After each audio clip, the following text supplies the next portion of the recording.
kumbaga.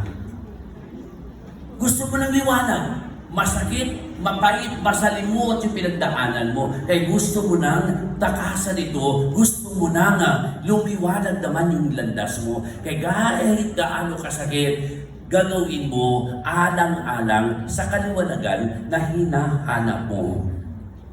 Paano naman kung hindi kaya, ika nga? Kasi kaya nga may BSDO tayo. Anong BSDO? Balik sa dating ugali.